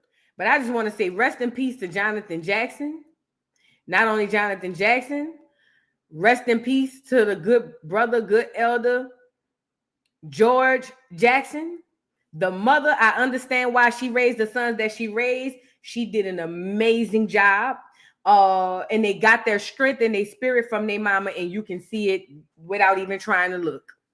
Everything they got come from their mama. Rest in peace to those two brothers. Rest in peace to those two brothers. Miasha McLaren, thank you for being a member for 8 months. She says, what up, TGIEF? Yes, thank God it's Educational Friday. Yes, ma'am. Thank you so much for being a member for 8 months. That's dope. M. Costin, thank you for being a new member. Thank you so much. I appreciate you for becoming a new member. And M. Costin, thank you again for the super chat.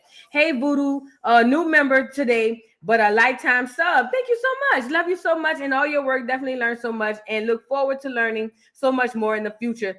Thank you so much for the time and effort that you invest in educating the masses. A true doll. Thank you. True queen. I can't see the emoji, but thank you so much.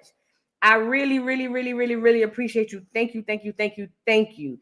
Y'all, this is what I had on the good brother, George Jackson. We will be going into Angela Davis because I'm going to tell you right now, this is just my spidey senses. I don't know if this the ancestors, but this is my spidey senses. I'm going to tell you everybody I've always questioned. Mike, obviously. Martin Luther King. Angela Davis. Kwame Ture, a.k.a. What's his name? When he was with SNCC, him, always. I question him more than a lot of people. What's the boy name? Who was in charge of SNCC, came in on a civil rights movement and started the whole opposite of whatever Mike was doing. Y'all know who I'm talking about. Kwame Ture. What's the other? Stokely Carmichael. Yes, Stokely. Always question him. Huey, I've always squinted my nose, my eyes at like, because this is what I know. When you're really a problem, they're not about to let you live happily ever after. No people don't go like that. Them people not about to let you just go live happily ever after.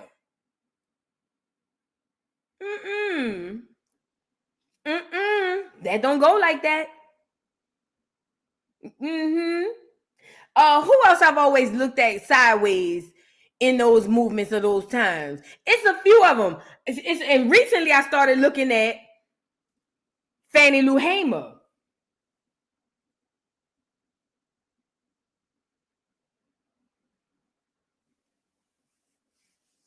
I ain't won't touch it yet till I did my due diligence on the research tip. But Fannie Lou, I'm squinting my eyes, I'm scratching the side of my head. Oh, Jesse Jackson is a given, child. Jesse Jackson is a given. But yeah. Deserving one, thank you for the super chat. But see that Stokely, especially when I found out Stokely came out of New York and played Southern nigga. Listen, he came down, played Southern Negro. Overalls and all. They don't even dress like that in New York. And he ain't even from Acorn. He was a Trinidadian or some shit. Man, watch out. Watch out. I've always questioned. It's a lot of them. You know who else? Medgar Evers' brother, Charles Evers, who went on to take over the NAACP situation after oh yeah.